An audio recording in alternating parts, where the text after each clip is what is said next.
Señales antes del fin. Bueno, hace una semana exactamente, hermanos, estuvo mirando, no sé si recuerda algo de lo que hayamos hablado, que se le haya quedado grabado, que usted pueda decirnos en esta tarde. Algo de lo que se haya hablado hace 8 días. La diferencia entre arrebatamiento y la segunda venida, que dijimos que son dos sucesos o eventos totalmente diferentes, que están ubicados en diferentes tiempos y en diferentes momentos y para diferentes, enfocado a diferentes personas. Dijimos que el arrebatamiento era para la iglesia, para la novia, para la iglesia que se ha preparado, no para toda la iglesia, no, para la iglesia santa, la iglesia que se ha preparado para el encuentro con el Señor. Porque hoy en día hay mucha iglesia, hermano, muchas llamadas iglesias, y ya admiten muchas cosas, hermano. Por ejemplo, tergiversan la palabra para decir que los homosexuales Dios los acepta así como ellos son, y tuercen las escrituras para decir, no, es que sí, el homosexualismo sí es aprobado por Dios, pero es falso, es mentira, porque en un principio varón y hembra los creó Dios. Déjeme, le subo un poco, hermano, porque siento que no sé si a ustedes les sucede lo mismo. Gloria a Dios. Bueno, varón y hembra los creó Dios desde el principio, y no ningún tercer género, ni híbridos, porque algunos ya ahora dicen, no, yo no soy ni mujer ni hombre. Entonces, lo que llaman los no binarios, hermano, que dicen, no, a mí no, yo no me identifico con ninguno de los dos géneros, ni soy hombre ni soy mujer. Entonces, ¿qué es? No, una cosa ahí rara. Y si yo no lo acepto, entonces estoy discriminando. Mentiras del diablo. Uno ama a la persona. Uno ama a la persona, claro que sí. Quiere que la persona acepte al Señor y se vuelva del pecado. Pero al pecado hay que llamarlo como es. Y el homosexualismo es algo que ante los ojos de Dios es abominable. Y hay iglesias que ya lo aceptan, incluyendo la llamada iglesia tradicional. El Papa anterior había dicho que había que aceptarlos. Entonces, mire el daño que le hacen a las personas de decirles, mire, usted sigue por ese camino, se va a ir a la condenación, se va a ir al infierno. Alabado sea Dios. Ya hay iglesias donde no le predican a la gente del rapto, hermano. Ya hay iglesias donde no le predican a la iglesia del rapto, y hasta dicen, no, es que nos equivocamos, solo va a haber segunda venida. Y dicen, no, no le hablemos de eso a la gente porque se llenan de miedo y no vuelven a la iglesia. No, hermano, hay que hablar la palabra como es. Rapto va a haber arrebatamiento.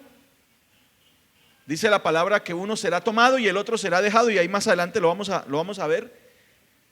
Pero va a haber un rapto. Usted imagínese la conmoción en el mundo, hermano, cuando millones de personas desaparezcan. Porque no van a ser cientos ni miles, van a ser tal vez millones de personas en el mundo que desaparezcan, hermano, que desaparezcamos. Mire la conmoción en el mundo. El que sabe y escuchó de este tema dirá, sí, vino Cristo y se llevó su iglesia. Como aquella antiguo himno de Estanislao Marino, que habla de la gran tribulación. Cristo vino. Van a decir muchos, Cristo vino. Otros van a decir, no, es que vino una nave, de verdad, espacial, porque ya han venido trabajando eso las altas esferas, hermano.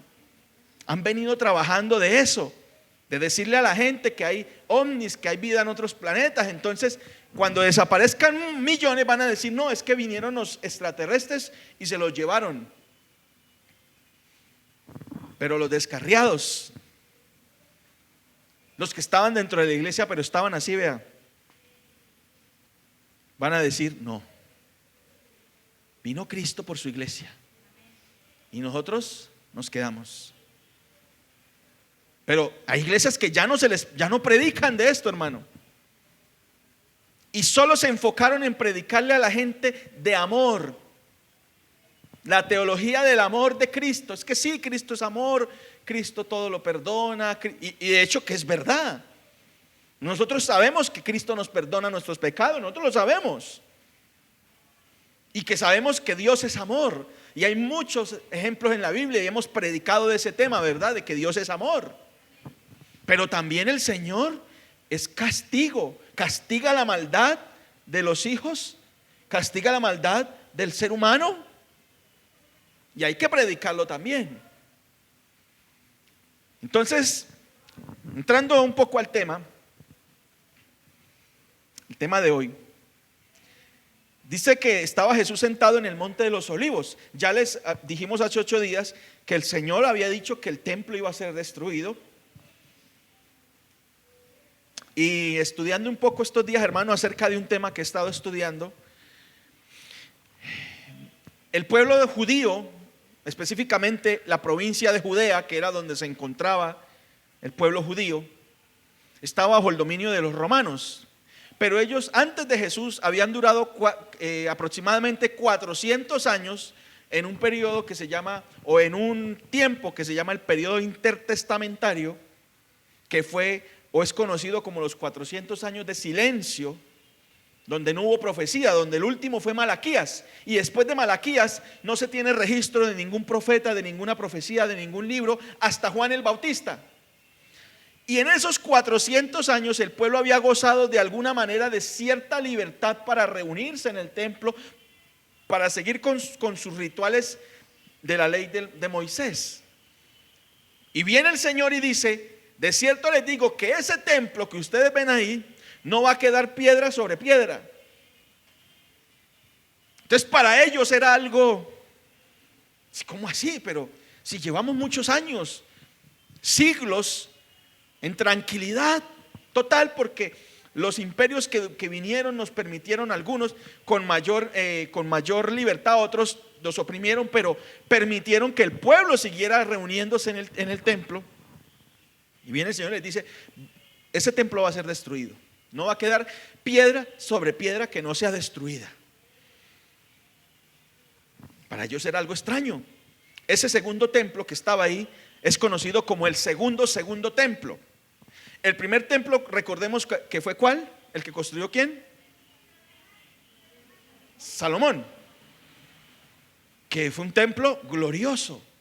Las medidas, la riqueza que había, hermano, era algo impresionante. Impresionante. Pero ese templo fue destruido cuando vino la invasión de Babilonia. Recuerde que por allá Nabucodonosor llevó todos los utensilios del templo. Recuerde que los llevó a Babilonia, y por allá después un nieto de él, no sé si recuerda esa historia que está en Daniel, de la escritura en la pared, un nieto de él se le ocurrió la grandiosa idea de decir: ay, ahí hay unos vasos y hay unas cosas del templo de los judíos, traigámoslos acá para emborracharnos.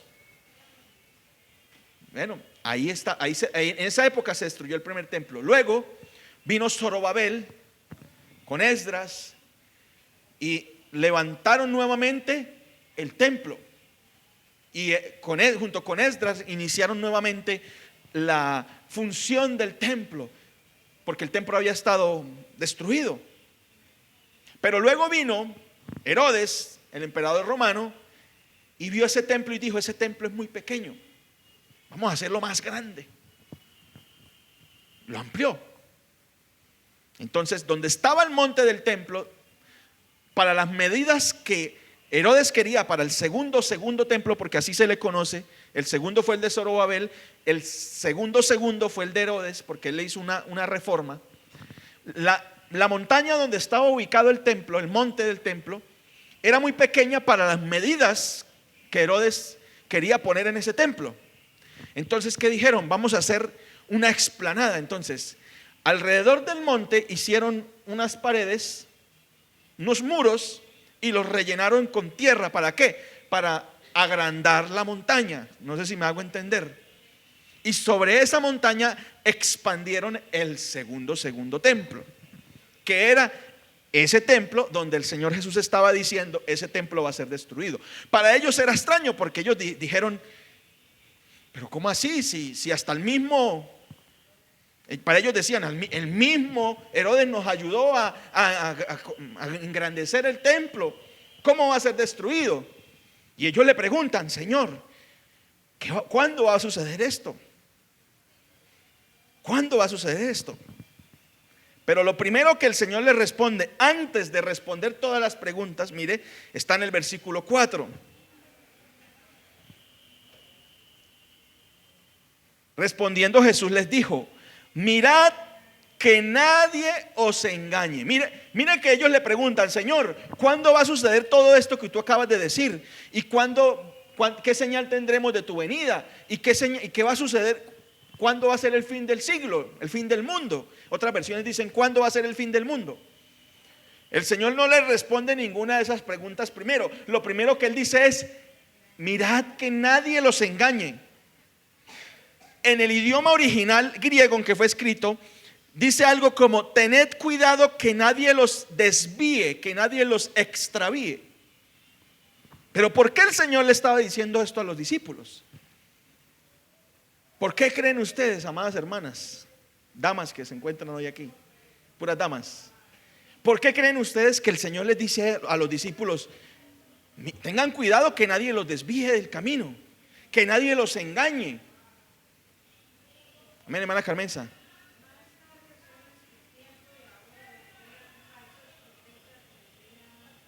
Amén. Él lo va a responder más adelantico. Pero hay algo ahí que no está escrito, no está explícito, pero está implícito. Es diferente algo explícito a algo implícito. Lo que es explícito es lo que se ve ahí, que dice. Pero lo implícito es lo que no se dice, pero que se puede notar. ¿Por qué el Señor les dice, miren que nadie los engañe? Porque el mayor peligro para la iglesia no son las catástrofes naturales, no son las guerras, no son nada de eso. El mayor peligro para la iglesia son las falsas doctrinas. Ese es el mayor peligro para el cristiano, para la iglesia, las falsas doctrinas. El Señor Jesús les dice, tengan cuidado de estas falsas doctrinas. Devuélvanse un poquito ahí en Mateo, en el capítulo 10, en el versículo 28. El Señor le está diciendo, ustedes no le tengan miedo a las guerras, no le tengan miedo si los persiguen, no les tengan miedo si de pronto los matan, no les tengan miedo a nada de eso. Ténganle cuidado a que nadie los vaya a engañar. Miren lo que dice Mateo 10, 28. Y no temáis a los que matan el cuerpo, mire, palabras del Señor Jesús, mas el alma no pueden matar. Temed más bien aquel que puede destruir el alma y el cuerpo. ¿Dónde? ¿Qué producen las falsas doctrinas, hermano? Muerte espiritual, desviación. Corre el riesgo la persona de que se desvíe y se vaya a ¿dónde? Y puede estar en una iglesia, pero una falsa doctrina, hermano, lo puede llevar a la condenación. Por eso el Señor lo primero que dice, tengan cuidado. Ya les había dicho, no le tengan miedo al que mata el cuerpo. Aquel que le dice, ¿sabe qué? Lo voy a matar. Como dicen los ñeritos en Bucaramanga, págueme barato que lo mato. No le tenga miedo, hermano. Si alguien algún día le dice, ¿sabes qué? Lo voy a matar. ¿Por qué? ¿Por qué no debemos tener miedo? Porque nuestra vida está en manos del Señor. Y ningún ser humano decide si usted muere o vive. Ninguno, ni siquiera el diablo, hermano. El Señor lo reprenda. El que decide quién vive y quién muere, ¿quién es? El Señor. El Señor. Y si a Él en su infinita bondad le place entregar su vida en las manos de alguien, pues Él lo hace. Pero no porque esa persona diga lo mato, entonces nos va a matar. No. No debemos tener miedo de eso, sino de aquel que puede engañarnos de tal manera que nos lleve ¿a dónde? A la condenación. Por eso el Señor hace primero esa advertencia. Y nos hace esa advertencia. Tengan cuidado. Que nadie los engañe, que nadie los desvíe del camino, que nadie los lleve por el camino que no es. Alabado sea el Señor. Como, hermano, es que es terrible. Como supe y vi un documental acerca de por allá una iglesia en México, hermano, una iglesia llamada cristiana, una secta de estas, donde el pastor era el super líder y llegó a tener tanto poder en la iglesia, que era una iglesia de cientos de personas en México, hermano. Olvido el nombre de ese perverso ahorita. Pero él llegaba y veía a una muchacha de 13, 14, 15 años, una adolescente, y le decía al papá: es que Dios me dijo que yo tengo que acostarme con ella para santificarla. Ni este perverso, hermano. Y va ahí discúlpeme, hermano, los testarudos estos, los cabezahuecas de los papás, aceptaban. Y fueron cientos, hermano, porque fueron cientos de denuncias de muchachas que fueron abusadas por este tipo. Y lo terrible no es eso. Terrible es que esto duró años, hermano, años abusando de muchas mujeres. Pero era una secta tan hermética, donde las amenazas eran tan fuertes, que luego de que el papá, ya siendo un anciano, fallece, adivine quién lo relevó. El hijo, que estaba ahí haciendo lo mismo que hacía el papá. Desde adolescente, desde joven, hacía lo mismo. Imagínese eso, hermano. Y ya cuando muchas mujeres, alguna fue y denunció, entonces todas empezaron a denunciar, pero ya habían pasado, hermano, tal vez 25, 30 años. Pero mire, a esto se refiere, que nadie los engañe, porque se atribuyen ser enviados y el Señor lo va a decir. Mire, el enemigo, hermano, siempre ha usado el engaño. Engañó a la tercera parte de los ángeles. ¿Engañó a quién? ¿A quién fue la primera que engañó? A Eva. A Eva fue la primera que engañó. Y Eva convenció a Adán, porque Adán no fue engañado, fue engañada Eva. Y Eva convenció a Adán del engaño. Utilizó sus atributos, Eva tal vez, para engañar a su marido. Alabado sea el Señor. Y ha engañado, hermano, engañó a los prediluvianos. Por eso el Señor tuvo que barrerlos. Y así sucesivamente. O sea, hermano, el enemigo del Señor lo reprenda, es llamado el engañador, el tentador. Porque él engaña. Y va a engañar. ¿Cómo será de terrible, hermano? ¿Cómo será de terrible? Que lo miraremos en ese tema. Que en el reinado milenial del Señor Jesús, después de 1000 años del Señor gobernar este planeta, porque el Señor va a gobernar 1000 años este planeta, imagínense. No van a ser ni 4 años como un presidente, ni 6 como en otros países, ni vitalicios como en otros lados. No, va a ser 1000 años. Y después de 1000 años, que el Satanás va a estar encarcelado, el Señor le permite salir otra vez. Y ahí viene, ¿qué va a hacer? Va a engañar a la humanidad otra vez. Mire este terrible, hermano, lo que va a hacer. Así será el poder de engaño que tiene este sinvergüenza. Que la humanidad, después de ver 1000 años que el Señor gobernó con paz, porque va a haber paz mundial, no van a haber guerras, donde el Señor va a retornar, este planeta va a volver a tener la estabilidad que tenía antes, las leyes de la naturaleza, las estaciones. O sea, va a ser algo tan hermoso. Y aún así, después de 1000 años, hermano, es soltado y vuelve y engaña a la humanidad, hermano. Y ahí sí, después, hermana Carmenza, va a venir la batalla de Armagedón, la batalla final, donde ahí sí va a ser derrotado. Pero eso es más adelante. La protección contra el engaño no es la inteligencia, hermano. No es que usted sea inteligente, entonces ya estoy protegido contra el engaño.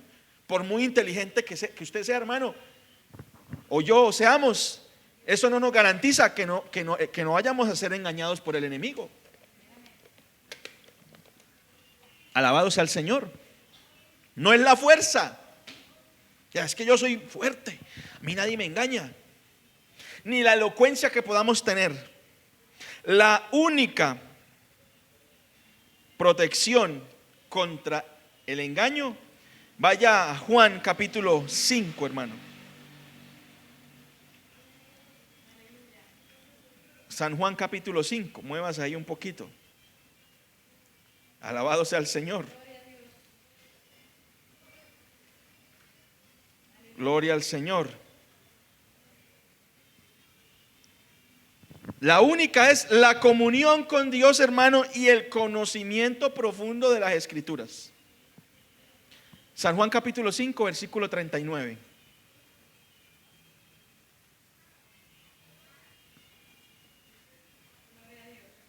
Alabado sea Dios. Hermana Jessica, ¿nos lo lee, por favor? Escudriñad las Escrituras, porque a vosotros os parece que en ellas tenéis la vida eterna, y ellas son las que dan testimonio de mí. Entonces, la única protección que nosotros tenemos contra el engaño, hermano, es la comunión con el Señor. Perdón. Y la palabra de Dios. Escudriñar la Escritura. Estudiarla. Alabado sea Dios. Y volviendo allá a Mateo, hermano, el Señor dice: mire que nadie los engañe, y da el porqué. En el versículo 5 va a dar el porqué, diciendo: porque vendrán muchos en mi nombre, diciendo: yo soy el Cristo, y a muchos engañarán. O sea, no solamente van a decir: yo soy el Cristo, dice que muchos vendrán en mi nombre, o sea, diciendo: a mí me envió ¿quién? Yo soy el enviado de Dios. El enviado de Dios. No sé si usted ha escuchado a esos charlatanes que dicen eso. Es que yo soy el ungido. Yo soy el enviado. Dice el Señor: vendrán muchos en mi nombre, pero yo no los he enviado. Porque el Señor envía personas, claro que sí. Eso sí lo sabemos. El Señor tiene sus hombres, sus mujeres para este tiempo, enviados para predicar la palabra, enviados a predicar la sana doctrina, a llamar al arrepentimiento, de decirle a la gente: arrepiéntanse, arrepiéntanse porque el tiempo está cerca. Pero dice el Señor: vendrá mucho en mi nombre y diciendo: yo soy el Cristo. ¿Y qué va a suceder? Lastimosamente, a muchos engañarán. ¿Por qué? Porque el creyente, hermano, el cristiano, es por naturaleza muy persuasivo. Por eso a veces la gente afuera, los ateos, los enemigos de la palabra de Dios, dicen: es que ustedes adoctrinan la gente. Nos dicen a nosotros que nosotros somos los que manipulamos a la gente. ¿Por qué? Porque no estamos de acuerdo con lo que ellos piensan. ¿Pero por qué? Porque lo que ellos piensan, la mayoría de veces, son cosas que son en contra de la palabra de Dios. Yo no puedo estar a favor de alguien que usa la hechicería y la brujería. Yo no puedo. Es más, ni siquiera puede ser mi amigo. Porque anduvieren dos y no estuvieran de acuerdo. No puede ser. Alguien que practica la brujería, la hechicería, no puede ser mi amigo. Al contrario, lo tengo que tener como metros. Y orando por esa persona: Señor, rompe las cadenas. Señor, muéstrale la verdad. Como muchos satanistas y esbrujos se han arrepentido y hoy en día son cristianos, hermano, de verdad, de corazón. Pero yo no puedo estar a favor de alguien que practica estas cosas. No puedo estar alguien que practica el homosexualismo. No puedo. No puedo estar a favor del aborto, hermano, como lo quieren impulsar ya hasta la última semana. Y en Estados Unidos hace poco lo aprobaron en un estado. el aborto hasta el último día del embarazo. ¿Cómo? Imagínense una cosa de esa, hermano. No podemos estar a favor de eso. No puedo estar a favor de alguien que practica, por ejemplo, todo este tipo de perversiones sexuales, hermano. No puedo. No puedo estar a favor de alguien que practica todas esas cosas. Pero nosotros no manipulamos a la gente. Les hablamos de la palabra de Dios, lo que dice la palabra. Es más, a ninguno de ustedes aquí se les ha obligado a nada nunca. Por lo menos este servidor nunca lo ha hecho. ¿Qué hacemos? Predicamos la palabra. La persona que hace, decide. Baja la palabra. Entonces, lo que se les predica acá, usted como cristiano, hermano, tiene no sé si decir la obligación, pero tiene la ventaja que si usted dice, bueno, lo que predicó el pastor, vamos a ver a la palabra si es verdad. Ah, sí, mire, es verdad. Ahí lo dice la palabra de Dios. Por eso no sé si usted se ha notado, yo trato de predicar mucho con muchos versículos, textos. ¿Para qué? Para ir a la fuente y que ustedes comprueben de que es verdad lo que se está diciendo. No que yo salga un día con un disparate. ¿Y dónde dice eso? No, yo me lo inventé. No, tiene que estar en base a la palabra de Dios. Alabado sea el Señor. Entonces, unos van a decir, no, es que me envió el Señor, como el que les cuento. Por allá en Brasil otro también salió con la misma. Y le decía a las esposas de los hermanos, de los crédulos, no, es que yo tengo que estar con su esposa, tener relaciones con su esposa, para que ella se santifique, porque ella viene del mundo. Entonces yo soy el enviado, mire esto. Y ahí van estos hermanos y no van a la palabra y creen a todo lo que les dicen. Otros van a atribuirse ser los mismos enviados o el mismo Mesías, como este José Luis Miranda, de Creciendo en Desgracia, que primero decía que él era el enviado, después dijo que él era el mismo Cristo. Este que obligó prácticamente los obligaron a ponerse la marca, el 666, un tatuaje en la frente o en la muñeca, hermano. Y después de un tiempo de decir que él era el Cristo, lo cogió, hermano, un cáncer, una enfermedad terminal, y eso fue así que se lo llevó, hermano. ¿Y luego qué pasó? No, la esposa, esta perversa, salió diciendo que no, que ahora ya era Cristo. Mira esto, hermano. Lo dice la palabra, lo dice la palabra. Por allá en Corea, en los años 80 y 90, también hubo una secta similar. Un hombre salió diciendo que él era el Cristo. Y hacía un montón de atrocidades, hermano, terribles. ¿Pero qué pasó? No es. ¿Por qué lo hacen? Por poder, por dinero, por fama, por seguidores. Hoy en día, por likes en las redes sociales, por monetizar, por ganar algo de dinero a través de las redes. Alabado sea Dios. Dirán representar a Cristo, hermano, pero a la luz de la palabra vemos que van a hacer todo lo diferente. Alabado sea el Señor. Gloria al Señor. Mire lo que dice, por ejemplo, la primera carta del apóstol Juan. Usted se va atrás, casi llegando a Apocalipsis, y ahí la va a encontrar.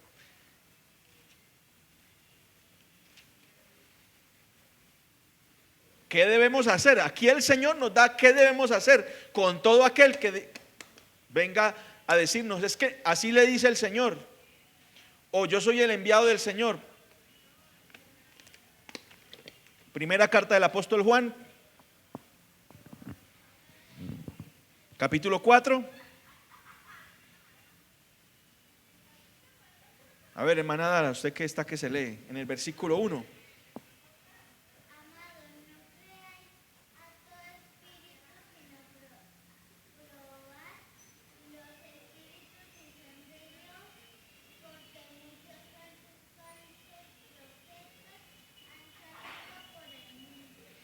¿Qué debemos hacer, hermano? Probad todos los espíritus si son de Dios o no son de Dios. Cuando usted escucha a alguien predicando, después, eso lo hacían, está registrado en el libro de los Hechos, hermano, que los hermanos de una iglesia que estaba en Berea, así se llamaba la población, Berea. Dice que después de que el mismo apóstol Pablo era el que les predicaba, ellos se iban a la casa a mirar las escrituras si era verdad lo que él les estaba diciendo. Y eso debemos hacer. No todo lo que sale por ahí en la radio, en las redes sociales, a todo lo que sale por ahí predicando, decirle amén. No, hay que oír y decir, bueno, sí, lo que él está diciendo tiene razón en la palabra. Pero ya sabemos que cualquiera que aparezca diciendo yo soy el Cristo, mentira, falso. Alabado sea el Señor. Todo debe compararse con la escritura, hermano. Grábese eso muy bien. Siempre que usted escuche a algún predicador, sobre todo en la radio, acá ustedes oyen mucho la radio, que escuchen a alguien predicando, bueno, ¿qué dice la palabra acerca de esto? ¿Qué dice la Biblia acerca de esto? ¿Sí será verdad? ¿Será que sí es verdad lo que dice la Biblia acerca de esto? Y todo aquel que diga algo contrario, la palabra lo dice, aun si un mismo ángel del cielo bajare y les predicare un evangelio diferente, este sea tomado anatema. O sea, así un mismo ángel del cielo baja y les predique algo diferente, no, señor. Ya el Señor dejó su palabra escrita. Alabado sea el Señor. Dice en el Mateo 24:6, el Señor les sigue diciendo, ya después de advertirles, porque les hace esa advertencia. Gloria al Señor. Él les hace esa advertencia. No se vayan a dejar engañar. Van a venir muchos en mi nombre. Y lastimosamente, muchos van a ser engañados. Ahí sí les dice. Y empieza a darles algunas señales. Y oiréis de guerras y rumores de guerras. Alabado sea el Señor. Y oiréis de guerras y rumores de guerras. Mucha gente, hermano, dice hoy en día, ay, pero guerras han habido toda la vida. Uy, toda la vida yo he escuchado de guerras. Que la guerra de Vietnam, que la Segunda Guerra Mundial, que la guerra de países árabes, que la Primera Guerra Mundial, que la Guerra Fría, que la guerra del Peloponeso, que bueno, que Hiroshima y Nagasaki, que bueno, y empiezan a decir, guerras han habido toda la vida. Pero Jesús nos está diciendo que esta va a ser una señal. Y dice Melet o Kowein en griego, que significa estar destinado a oír. Indica que algo va a suceder. O sea, y oiréis es que va a ser cierto. Ustedes van a escuchar, van a empezar a escuchar el aumento. Guerras y rumores de guerras. Vamos a ver si soy capaz de pronunciarlo, hermano, en griego. Polemos, kai, afos, polemón. Guerras y noticias, reportes de guerras. Eso es lo que dicen en griego. Van a oír ustedes, están destinados a oír de guerras y reportes de noticias. Mire esa palabra, noticias, rumores de guerra. Se refiere a lo que se escucha, que por allá hay una guerra, que por acá hay otra guerra, que por acá se destapó otra, que por acá está sucediendo, que por acá está avanzando. Mire este dato, hermano, que estuve investigando. Actualmente, o sea, a hoy, 20 de agosto del año 2026, existen entre 40 y 56 guerras activas de alta intensidad en el mundo. Y usted va a decir, ¿de dónde? Sí. Entre 40 y 56 guerras activas de alta intensidad en el mundo. 40 y 56 guerras, hermano. ¿Cuáles son las más famosas ahorita? Rusia y Ucrania, que están en guerra. Israel e Irán, que están en guerra. Pero hay entre 40 y 56. Habla de alta intensidad, o sea, de guerras grandes. una de las cifras más altas registradas desde la Segunda Guerra Mundial. O sea, desde la Segunda Guerra Mundial hasta hoy no se tenía un registro tan alto como el que hay actualmente de guerras en el mundo. Si se contabilizan además otros conflictos menores, las insurgencias locales y las disputas criminales militarizadas, se estiman unos 130 conflictos armados activos en todo el planeta, hermano. Mire esto. ¿Quién lo había dicho? Señor Jesús. Y oiréis de guerras y rumores de guerras, noticias. ¿Qué es un rumor? Algo que usted dice, ay, como que por allá como que, ¿cierto? Un rumor es algo que se escucha. No, imagínense que el otro año como que va a suceder esto y esto y esto. Esto es un rumor. Pero el Señor dijo que estábamos destinados a escuchar, que efectivamente iba a suceder. Pero mire lo que el Señor dice. Mirad que no os turbéis. Me toreiste. El verbo griego troreo describe un grito de temor, el miedo que paraliza o agita ruidosamente la mente. O sea, el Señor le está diciendo, no se vayan a turbar por esto, no se vayan a atemorizar por esto, porque dice, deigar genestai, porque es necesario que acontezca. Acá la palabra dei muestra una necesidad imperiosa o un propósito divino ineludible. Es decir, que es necesario que esto suceda. Inevitablemente las guerras son necesarias en el propósito divino. Por ejemplo, en otras partes de la Biblia donde se usa la palabra dei en griego, que significa una necesidad imperiosa, o sea, algo que es inevitable que suceda. Por ejemplo, estamos en Mateo 8:31. Mateo 8:31. Gloria al Señor.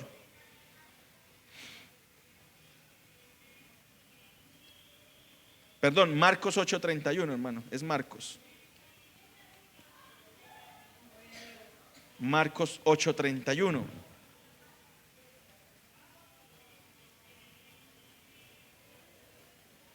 Alabe a Cristo, hermano.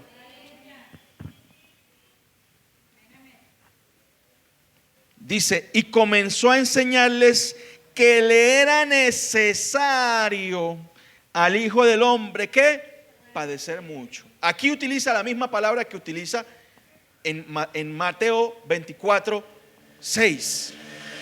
También en Lucas, miren Lucas 24. Lucas 24:7.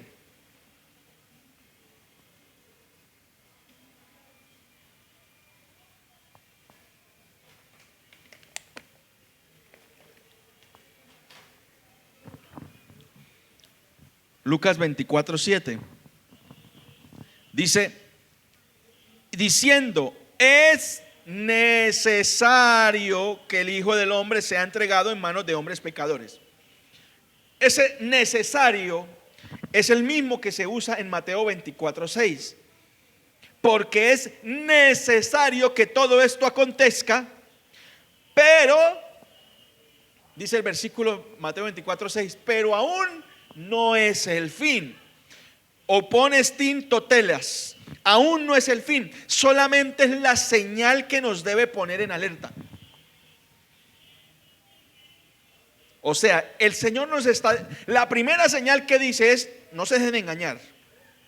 Van a empezar a salir por ahí un montón de Cristos diciendo que yo los envié o que ellos son Cristo. Luego le dice, y van a haber guerras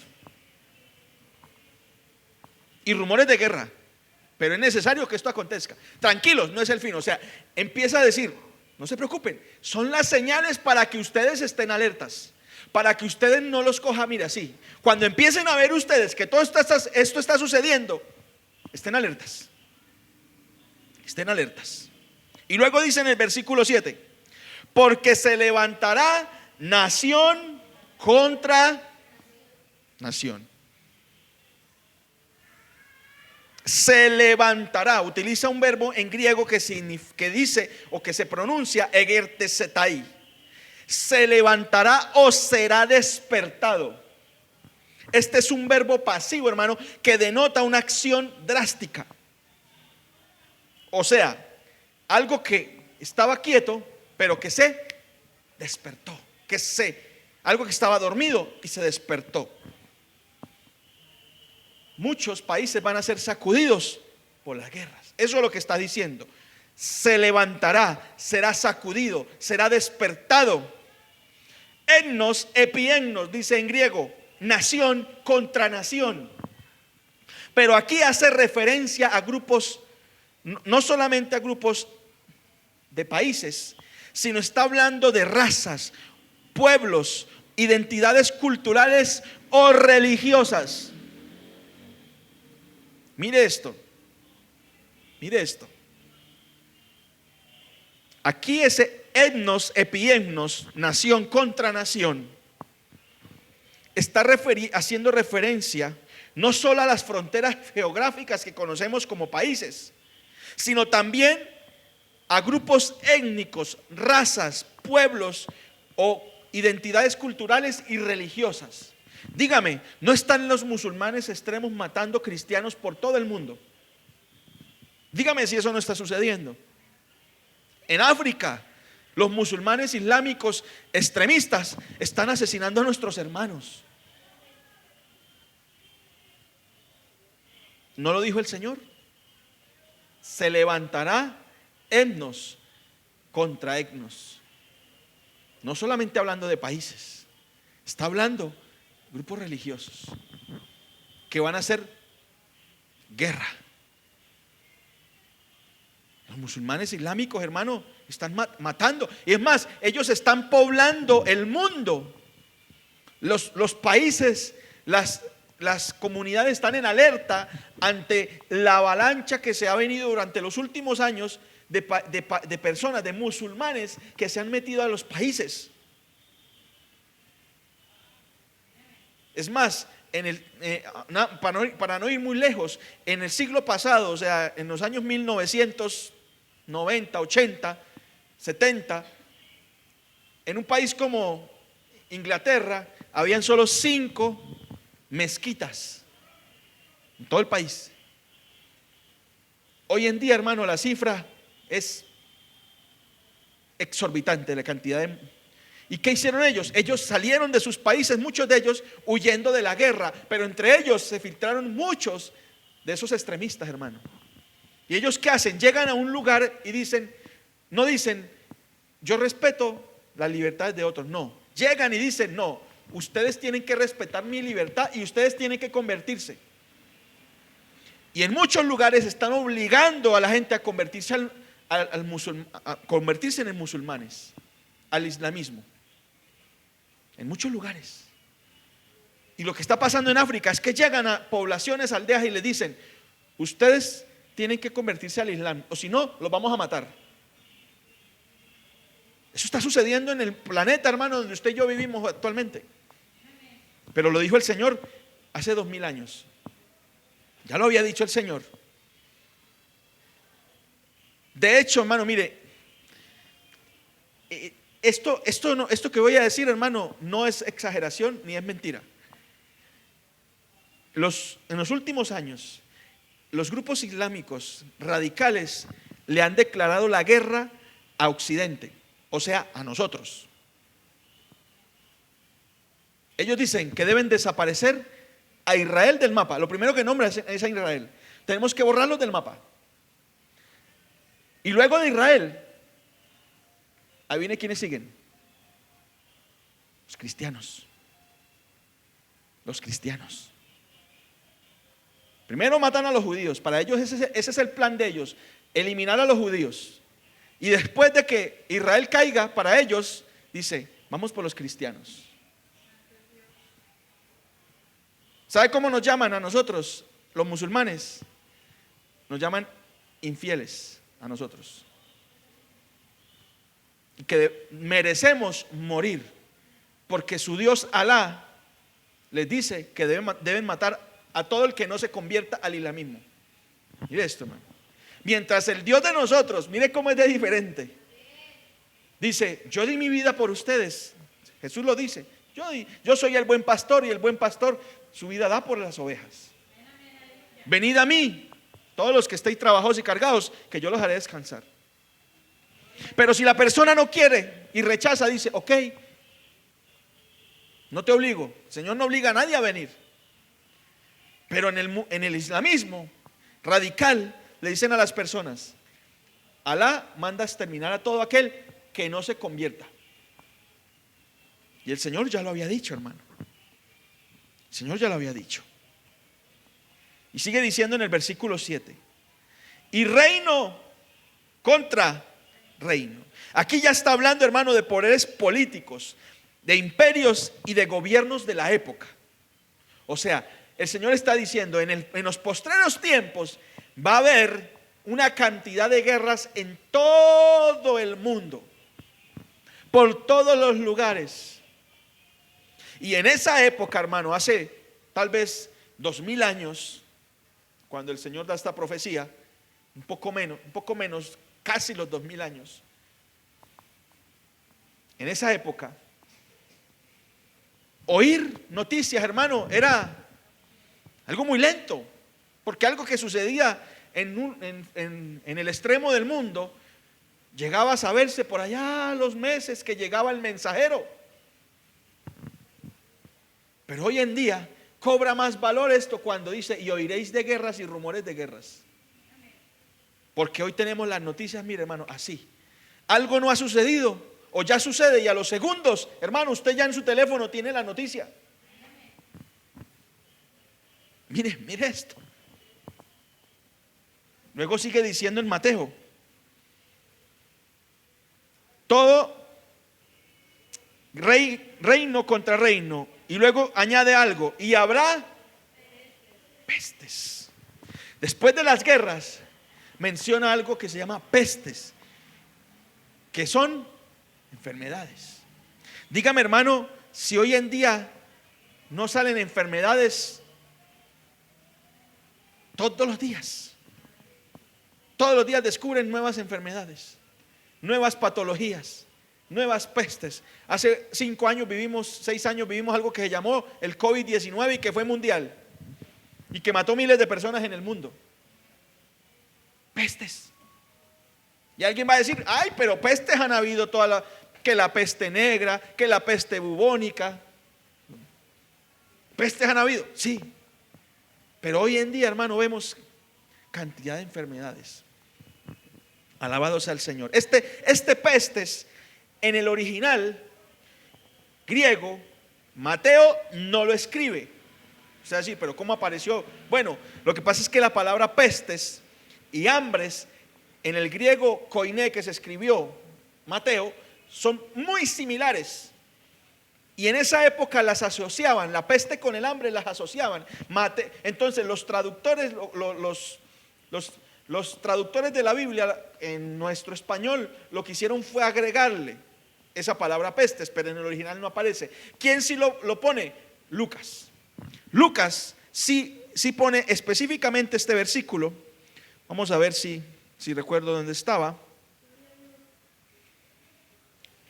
Alabado sea el Señor. Porque Lucas como médico sí hizo énfasis en esto, de pestes. Alabado sea el Señor. Lucas en el capítulo 21.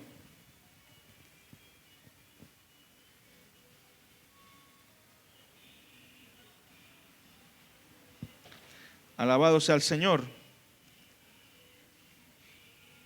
Mire, Lucas en el versículo 11 lo dice: hambres y pestilencias. Él sí lo aclara. Mateo sí no lo pone, pero en nuestro idioma lo pusieron, pestes. Pero sigue diciendo el Señor Jesús, para ir avanzando, hermano: y habrá pestes y hambres.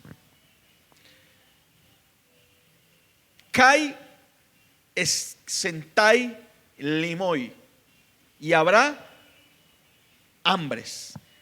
Esta palabra hambre describe la escasez severa de alimentos y las hambrunas provocadas por las sequías o las consecuencias de las mismas guerras que el Señor está mencionando. Y dígame, hermanos, si hoy en día no es más común que hayan sequías. Ustedes que conocen, por ejemplo, este sector, yo supongo que hace 40 años llovía más que lo que llueve hoy acá en Tona. Amén. Estamos en un periodo de sequía. Gracias a Dios el domingo por la tarde llovió y cayó agüita, hermano, porque sí hacía falta. Pero hambres, hermano. ¿Qué pasa cuando no llueve? El campo deja de producir lo que tiene que producir. ¿Y qué sucede? Lo poco que se produce llega a las ciudades a un precio elevado. Entonces el que tiene puede comprar y el que no tiene, aguante hambre. El Señor lo dijo, van a haber hambres. Alabado sea el Señor. Y algo, sigue diciendo, algo que es muy común hoy en día, hermano, y es, y terremotos en diferentes lugares. Terremotos en diferentes lugares. Y alguien vuelve y dice, terremotos han habido toda la vida. Sí, claro que sí. Terremotos han habido toda la vida, pero no de la intensidad que está ocurriendo hoy en día, hermano. Mire este dato. En lo que va corrido del año 2026, se han presentado, póngale cuidado, con el de hoy, porque hoy hubo uno en Perú, hace unas horas, en Perú, de 7 punto y algo, casi 8, hermano. Estuvo fuertísimo. Que gracias a Dios ocurrió en un lugar árido. No habían algunas ciudades cerca que sintieron el remesón, pero no hubo pérdidas humanas ni mucho menos, hermano. Pero fue fuerte. 12 terremotos este año. Esta cifra es inusual para los primeros 8 meses del año. 12 terremotos de 7 para arriba, que son catalogados como terremotos grandes o mayores. Ahora, fuertes, que son de 6 a 6.9, han ocurrido este año 80 terremotos de esa magnitud. 80. Este año, hermano. Solo estoy hablando de este año. 80 capaces de causar daños severos en áreas pobladas. Los primeros, hermano, son de 7 para arriba, hermano, son devastadores. Pero estos son un poco más suaves, pero también pueden causar mucho daño. De 5 para arriba, que son llamados moderados, han ocurrido 1.135 temblores este año. Y los ligeros, de 4 hasta 5, 8.420. En total, 9.647 sismos este año. Usted dice, ¿a qué horas? Está temblando todo el tiempo, hermano. Pero ¿por qué ¿por qué lo sentimos? Si hay gente, los estadistas dicen, eso es normal. No es normal. Es el Señor llamándonos la atención, diciendo, cuidado. Mire, están las señales, está el tiempo. Está hablando. Y terremotos en diferentes lugares. Mire que todos los terremotos de este año, que han sido de más de 7, el año pasado, hermano, yo no recuerdo un terremoto de 7, yo no lo recuerdo. El año pasado, no sé si mi memoria me falla y no sé si pueda buscar ahí, si en el año 2025 ocurrieron terremotos de más de 7 puntos en la escala de Richter. Yo no lo recuerdo. Este año ya van 12. Y fuertes. Acá vivimos uno en Colombia, hermano, que acá lo sentimos. En Venezuela, fuerte. Que gracias a Dios, aquí en Colombia fue a un poco más de 100 kilómetros de profundidad. En Venezuela fue un poquito más leve, pero fue a 50 kilómetros de profundidad. Más superficial. Que gracias a Dios aquí fue más profundo. Si no hubiera sido terrible, hermano. Que Dios guardó a Colombia, hermano. Que hubiera sido mayor. Alabado sea el Señor. 7. Mire, el año pasado, en todo el año 2025, hubo 7 terremotos de más de 7 puntos y hubo uno solo de más de 8. O sea, 8 en total. 8, ¿sí? Este año van 12 y no ha terminado el año, hermano. Y no ha terminado el año. Alabado sea el Señor. ¿Es inusual esto? Claro que sí. ¿Por qué? Porque el Señor está diciendo, vengo pronto. Los discípulos, afortunadamente, se les ocurrió preguntarle, Señor, ¿qué señales habrá? Gracias al Señor, Dios los iluminó y le preguntaron, Señor, ¿qué señales habrá? Y el Señor dio la lista y la seguiremos mirando todos estos jueves, hermano. Porque el Señor va a decir, bueno, todo esto va a suceder. Y dice, y todo esto, versículo 8, será principio de dolores. ¿A qué se le asemeja a usted esa frase, hermano? Cuando alguien está embarazada, una mujer. Porque las únicas que se pueden embarazar son ¿quiénes? Mujeres. Eso de que los hombres también, mentiras del diablo, el Señor lo reprenda. Varón y hembra los creó Dios. Solo las mujeres se pueden embarazar. El hombre, por mucho que se opere, se mande poner senos, se mande cortar, hermano, y se mande a hacer, porque ahora se mandan a hacer también el órgano reproductor de las mujeres. Por mucho que el hombre se opere y se deje crecer el pelo, y por mucho que haga, hermano, no puede quedar embarazado. No puede. Solamente por allá, yo no sé si usted recuerda, hermano, una película por allá de los 90 de Arnold Schwarzenegger con Danny DeVito, que Arnold salió embarazado. No sé si usted recuerda esa película. Eso fue una película cómica de esa época. ¿Hermana Carmen se la recuerda? No, es una película de esa época. Pero los hombres no pueden quedar embarazados, hermano, porque es la ley que Dios estipuló para las mujeres embarazarse. Pero esta palabra usada aquí será principio de dolores. Es cuando la mujer empieza con los dolores de parto. Recuerdo yo cuando mi esposa estaba embarazada aquí de esta chiquita. Recuerdo yo esa madrugada cuando le dieron los dolores. Estaba yo profundo, hermano, porque el día anterior había trabajado. Y veo yo que la luz de la pieza está prendida en la habitación y veo a mi esposa caminando como a las 3 de la mañana, caminando por toda la habitación y respirando. ¿Qué le pasó? Los dolores. Ya como que viene la muchacha, pero todavía no nacía. ¿Qué era? Principio.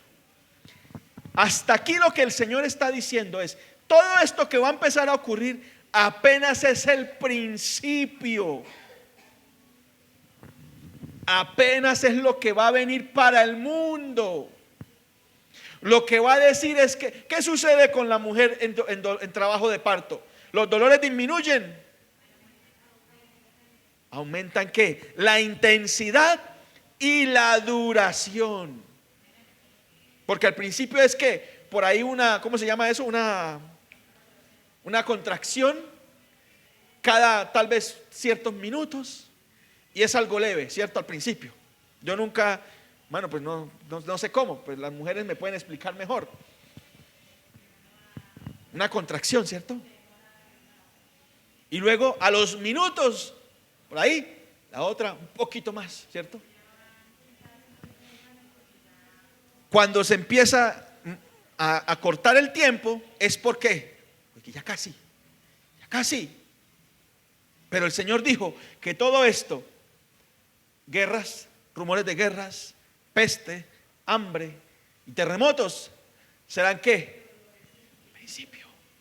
Quiere decir, hermano, que lo que viene después va a ser más doloroso, más fuerte, más duro. Pero el Señor dijo: les dejo estas señales para que ustedes, cuando todo esto acontezca, erguíos vuestras cabezas. ¿Por qué? Porque vuestra redención está cerca. Estemos de pie en esta noche, hermanos. Dejemos hasta ahí. Alabado sea el Señor.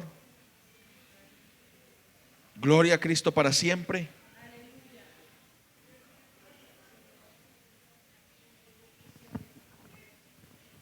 Así que si dicen: mire, allá está el Cristo, no le crean. ¿A qué deben creer? A la palabra. Guerras, que se subió el precio de tal alimento, que se escaseó tal alimento, que no hay, que no se consigue. Hoy fui a comprar un mango, hermano, y casi me voy de para atrás del precio tan elevado que está. Y me dijo el vecino: no, vecino, es que está caro. Está caro. Un manguito así de 1 libra, 6,000 pesos, hermano. Yo, Padre Celestial, ¿por qué? Se suben los alimentos. Enfermedades, que salió por allá la viruela de no sé qué, que salió la gripa de no sé qué, el ébola, que ahora estos días está habiendo brotes de ébola por todo el mundo, hermano. Que dijo el Señor: esto va a ser principio de dolores. Gracias, Padre del cielo, por tu palabra, Señor. Es maravillosa, Dios del cielo, gracias.